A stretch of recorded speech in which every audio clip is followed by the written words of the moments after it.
मेरी बात अब तो सुन लो भाई, ये जितना तुम देख रहे हो सबका विनाश होगा। इधर दीवाल है, इधर 50 जानवर हैं, हरी हरी घास खा रहे हैं। दीवाल के पीछे गड़ासे में कटते चले जा रहे हैं। घास खाने वालों को ये पता नहीं कि हम भी नंबर में हैं। ठीक ऐसे ही ये सुख की छाया की दीवाल डालकर माया मुझे फंसाए हुए और काल काटता चला जा रहा है। जिन भोगों के लिए तुम लालायित हो रहे हो उन सब नीच पशु पक्षियों को भी प्राप्त है। 20-20 बच्चे होते हैं सुख। तुम्हें जितना बढ़िया मोटा गद्दा में सुख मिलता है उसको कीचड़ में मिलता है। तुम्हें जो रबड़ी रसगुल्ला खाने में सुख मिलता है उसको बिष्ठा में मिलता है। जैसे तुम्हें मैथुन धर्म में सुख मिलता है ऐसे उसको भी मिलता है। अंतर क्या रह गया?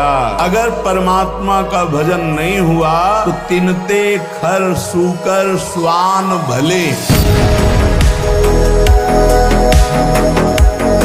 कामादि भोगों में जो सुख है चिंतन का सुख है। जब हम गंदा दृश्य देखते हैं, भगवत चिंतन छोड़ देते हैं और उसका गंदा चिंतन करने लगते हैं, तब हमें वो सुखद लगने लगता है। अगर हम किसी ऐसे का स्पर्श न करें जिसमें काम वेदना है, संभाषण न करें और दृश्य न देखें, तो काम की सत्ता ही नहीं। संग से ही इन दोषों का रंग चढ़ता है। इसलिए जो ऐसे संग का त्याग कर देता है, जो महापुरुषों का संग करता है, स्वयं तर जाता है, दूसरों को भी तार देता है।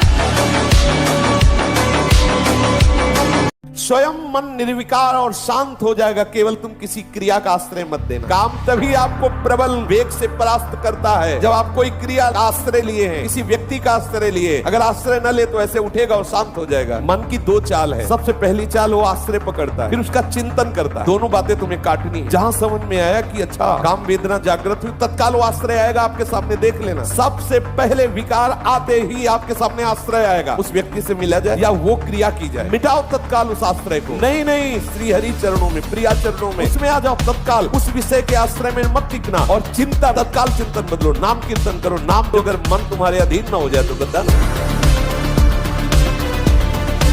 किसमें सुख है? विवेक बुद्धि से देखो। कोई भी अच्छा सा पदार्थ पाओ, 6 घंटे में विष्ठा बन जाता है। कोई भी पदार्थ खाओ, 20 मिनट बाद उल्टी कर दो तो कितना घृणित हो जाता है। उसी पदार्थ से बने हुए इस शरीर में सुख बुद्धि, मलमूत्र के द्वारों में सुख बुद्धि बलिहारी है उनकी प्रबल प्रचंड माया की। जब तक आप संसार के भोगों में सुख मानते रहेंगे तब तक भगवदानंद स्पर्श भी नहीं कर सकते।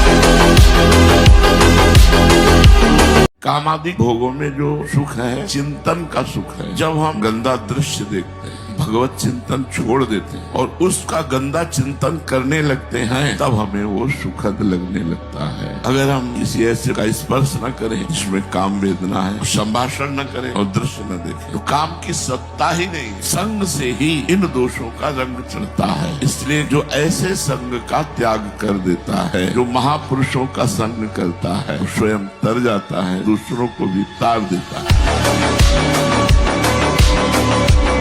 कैसे मनुष्य शरीर को तुमने प्राप्त करके नाश करने की ठान ली है कि हम जो मन आएगा सो करेंगे, कि तुम समझ नहीं पा रहे हो। ये आज का अभ्यास तुम्हारे लिए कल काल बन जाएगा। कोई समझाने वाला तुम्हें नहीं है। तुमसे मित्रता करके तुम्हारी वासनाओं को बढ़ाकर तुम्हारे चित्त को विक्षेप में भर देना, ये संसार के हर व्यक्ति वस्तु स्थान का प्रभाव है। इसीलिए विचलित होते हैं कि आप लोग इतने बलवान बने कि आक्रमण कब हो जाए, कहां किस वासना का आप उससे लड़ना जाने।